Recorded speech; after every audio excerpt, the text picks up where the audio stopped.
Hello, hello.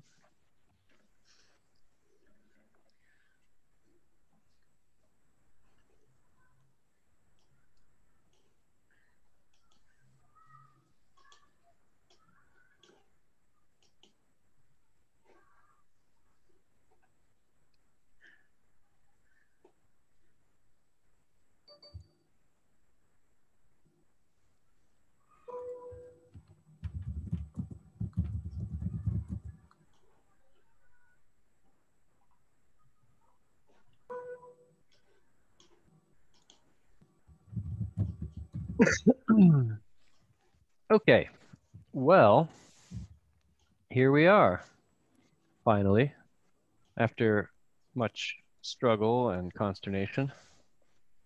We made it. Yay! Yay.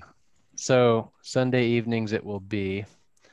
I'll go ahead and just a second here. Let's do this. Okay. So, tonight's session will be a pretty short one for us just to sort of meet and make sure that everyone knows how this works. On Sunday evenings at 6 o'clock, I'll send you the link a little bit before, just as I did now.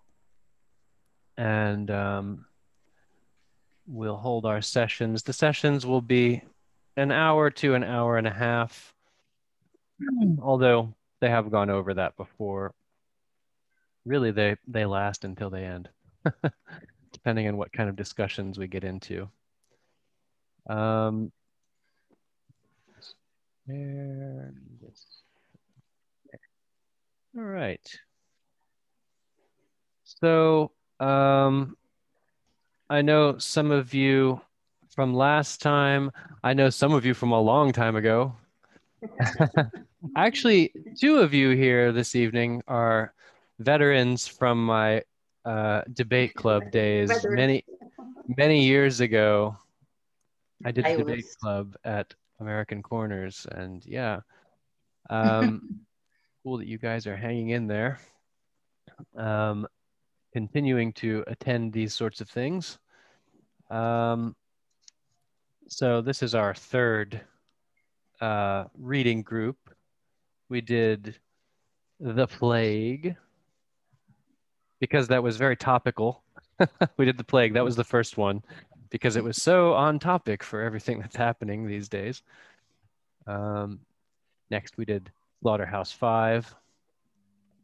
And over the next 6 weeks, well, let me just build a little tension first. I'm trying to, okay, here we go. Time to announce the results of the selection for the reading group. And I don't know, maybe some of you guys recognize these little symbols on the side here. Those little symbols have something to do with the book that we're going to be reading. The symbol represents a horn that's been muted. You guys know what I mean by that? That device, that little plug that goes into the end of a horn that mutes the horn. You might see a trumpet player using them. It's the mute for the horn. Anybody recognize the symbol? Actually, I have to recheck. I don't think anybody has read the book that won, or maybe just a couple people. This is, by the way, the first one that we're doing that I have not read. So this will be new for me as well. The last two I had already read. Okay, let's go on. And why is this not functioning? There we go. The winner is The Crying of Lot 49, Thomas Pynchon's classic work of high weirdness. It's are you guys familiar with this book? I noticed we got a lot more people voting than we have attending, which is kind of unfortunate, I suppose. But I think we'll have fun with this book. Um, it's one of the shorter ones on the list. Um, we're going to talk briefly about the book. Are you guys familiar with Thomas Pynchon? I guess he's better known for the novel Gravity's Rainbow, considered his masterpiece. This is also the first living author that we've done because Thomas Pynchon is still with us. Um, uh, we did Slaughterhouse-Five before. Kurt Vonnegut has only relatively recently died, I guess well, geez, it seems very recent. I guess it was in the mid to late aughts. But yeah, Thomas Pynchon is still with us. He's still around. Nobody sees him though. He's famously private. Whoa, what was that?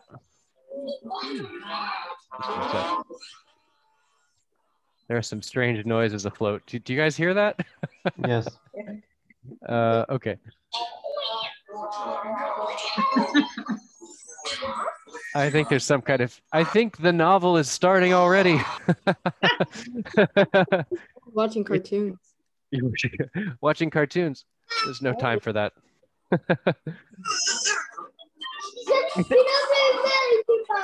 What is that? That is very strange. Okay. I feel like I'm hearing things. I'm not sure if that's some kind of feedback that's resulting from the mic looping back into the speakers somewhere. Anyway. Oh yeah, Thomas Pynchon.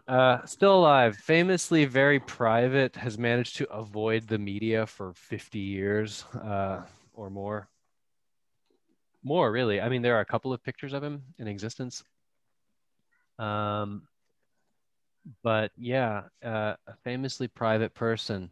I have made Simpsons references in the past, and one funny thing about Thomas Pynchon is that he appeared on The Simpsons as a character with a bag over his head, and it was really him too. They didn't just get a voice actor. Thomas Pynchon was on 2 episodes of The Simpsons. Strangely enough. We'll talk more about that later. It's pretty funny That's because a bigger accomplishment than writing a book, being on The Simpsons. I don't know, these days The Simpsons has been around so much. I think I have a neighbor's pet who's been on the show. You can even predict the future, so I mean, Right. The Simpsons are awesome. Yeah, no, definitely a cultural touchstone. You know that something is a cultural touchstone once it's gotten wrapped up into conspiracy theories. Because The Simpsons are deeply wrapped up in conspiracy theories if you look into that world. By the way, conspiracy is going to be a major theme of the book that we're reading, apparently. But yeah, he's apparently a huge Simpsons fan, and he even made edits to the script that they sent him, and he was like, "I'm not saying this," and he wrote a couple of his own jokes that they used. So that's interesting too. One of the things he said was that I'm not calling Homer a fat ass. He's a role model for me. So, He's a role model to many. Yeah, I suppose so.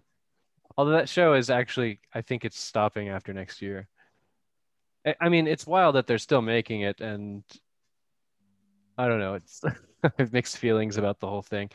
There's a tendency sometimes on American television for them to just, work something to death until it's like, okay, you should have stopped a while ago. They did that with the American version of The Office, where they just kept going with it. I'm like, look, it was funny, but like, stop beating it to death. It gets to the point that it's shameful. Anyway, yeah, The Simpsons, like I said, cultural touchstone, but it seems like they should have a dignified end at some point. So here are a couple of the pictures that do exist of him. One from high school when he's 16 years old, and another one from his time in the Navy. Very, well, we'll get into that in a second. We'll give kind of a rough timeline of the guy. Yeah, like I said, he's a mysterious figure.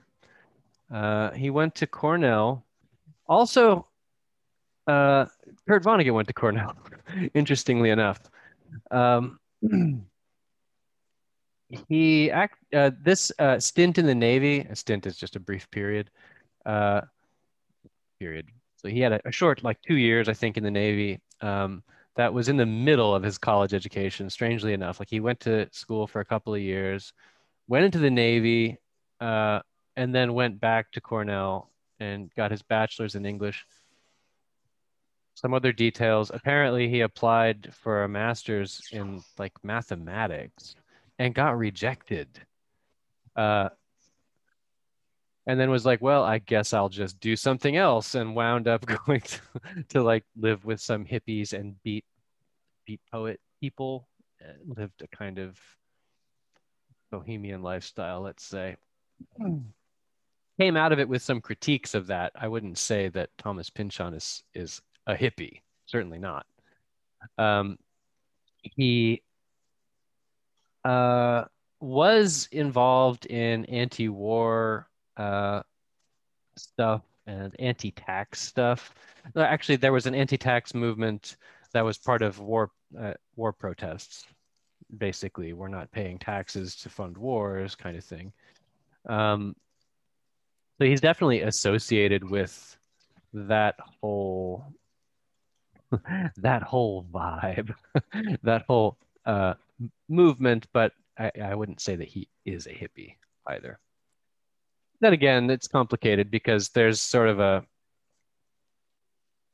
popular image of what hippies were and what beat people, beat poets, and so on were that, a little bit removed from reality, as you would expect. Something goes into popular culture and it gets sort of reified and turned into something else.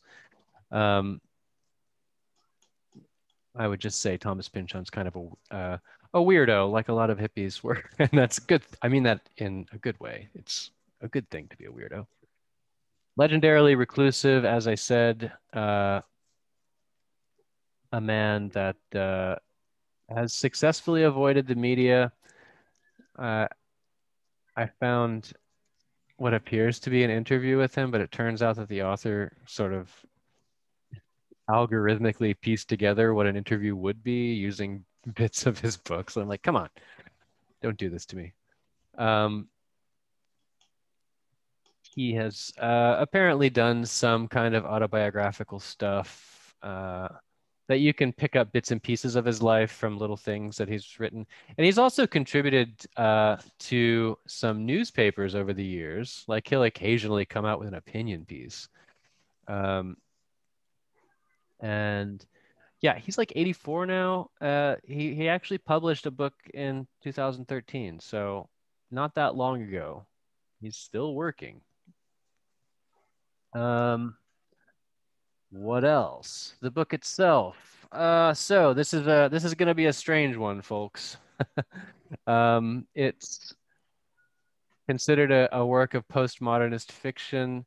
Don't be scared about what that might mean. It's just a style of writing that involves a lot of, let's say, self-awareness of the fact that it's a novel, or I mean, that could be, I haven't read this yet.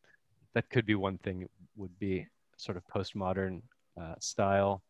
Uh, Apparently, it's got a lot of references to modern culture. I mean, we already talked about how he's a fan of The Simpsons, but even before that, I mean, this book is from 1960s. I should have written the date down. I didn't. It's 1960s. And yeah, even then he has a lot of cultural references in the book, references to things like that were current, references to like the Beatles and things like that. It's one of the shorter books on the list that we had for voting. It's broken down into 6 chapters, and we're going to do, unless one of them turns out to be exceedingly long, probably just 1 chapter a week.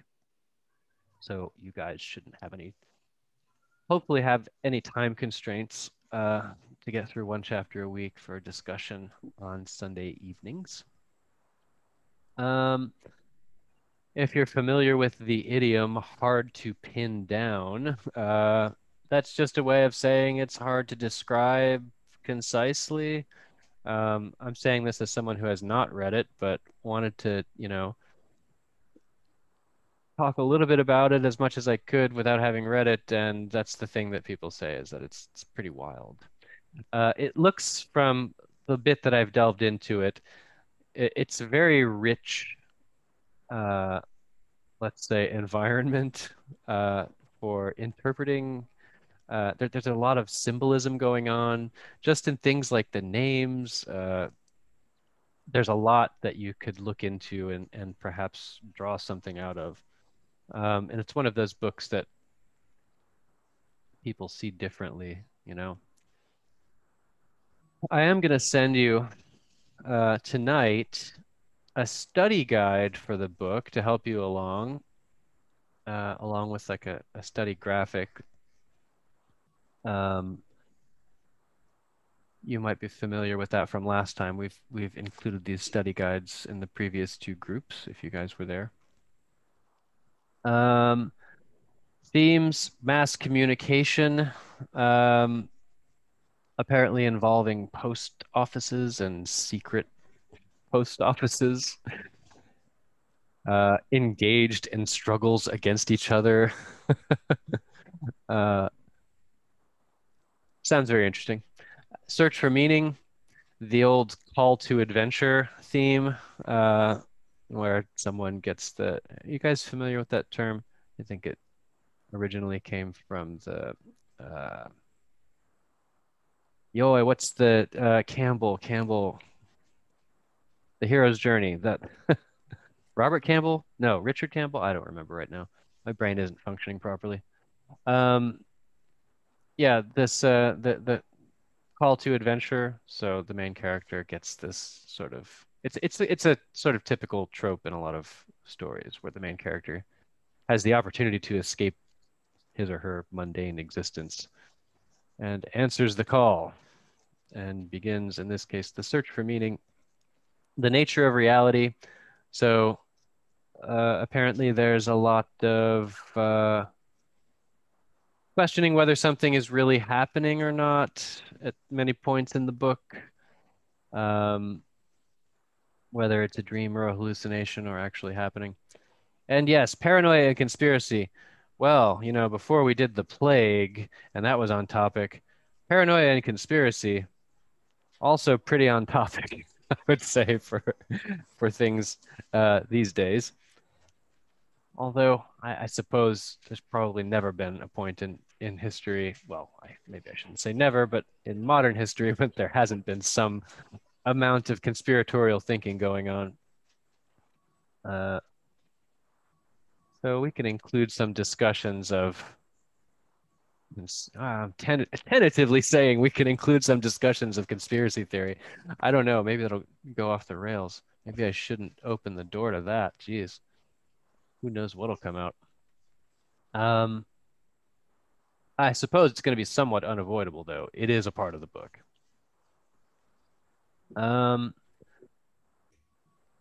The sessions themselves, as I said, every Sunday at 6 p.m. for 6 weeks, 6 more weeks, not counting this one. This is session 0, as we like to say. This is just a chance for me to introduce myself, which, you know what? I don't really think that I have. Hi, I'm Jason. I should have done this at the beginning. I'm operating on the assumption that you've all met me before, and that certainly can't be true. Sure, there might be a couple newcomers here. I'm Jason Ryan. I've been hosting these things. I work over at IAC doing test prep and other things, designing materials and so forth. Yeah, tonight's session, like I said, just to announce the book, introduce myself, make sure everybody's clear on how to get onto Zoom and get involved. Other things about the way this works, if you find some particular passage or line in the book that you find really interesting and you'd like to discuss it in particular, you should feel free to shoot me an email and I'll be sure to bring it up in the slideshow. So we've been accompanying these sessions with a slideshow, as I have this evening, just to kind of put some text up on the screen to discuss and have little visual aids here and there. Try to keep it fun as much as possible. And this should be pretty fun. It's, as mentioned before, considered surreal satire. So it does have, I think, some cutting humor that would sort of fit into the subversive or anti-authority bracket. I'm fairly confident that the book is relatively, let's say, it's what's the word I'm looking for? It might be a bit ribald. If you guys know the word at times, R-I-B-A-L-D. Salacious. I think it's got, let's say, relatively mature themes. Let's put it that way. Um, I mean, considering the era that it comes out of, you should not be surprised to discover that it likely includes some taking of drugs and other sorts of, let's say, what's the word? Not liberal, but libacious. Is that it? Behavior? That might not even be right. So there's that.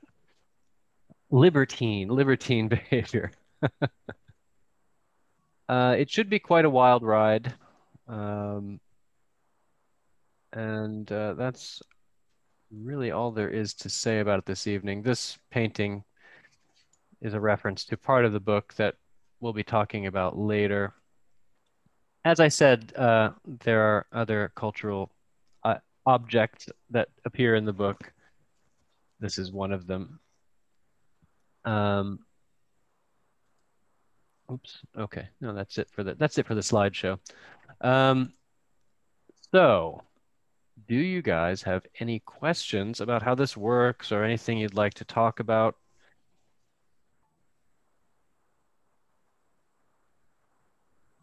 Where do we find the book? Do you for a PDF or buy one or? I was hoping that they would have physical copies at some of the bookstores here. I was unable to locate any. Um, I would say you can grab an electronic copy from various places, including Amazon. If you have a hard time finding a copy, send me an email and I'll Can I see. say? Yeah. There is copy on PDF drive. You can download it free with any problem. I have in that way. Mm-hmm. Okay, well, there you go. Thank you. All I right. can send if somebody have problem to find that. We'll make sure that you guys, one way or another, find yourself in possession of a copy. I, of course, cannot condone any sort of piracy in this reading group. Well, I'm sure that kind of thing happens, but I don't know anything about it and I don't condone it. Okay. So, you guys have any questions for me before we stop? That's it for tonight. As I said, this is just the big announcement. I'm going to reopen the registration for other people without the voting part, of course, since the voting is finished. But yeah, that's it. That's it for now then. As I said, go ahead and try to grab yourself a copy. If you can't find yourself a copy, then just let me know and I'll see if we can find one for you. Okay? Yes. Okay. Okay. All right. I look forward to spending time with you guys over the next 6 weeks. As well. All right. So until next time, Till next time. Bye-bye. bye-bye. Bye-bye. Take care. Bye-bye. Bye-bye. Thank you. Bye. Bye. Bye.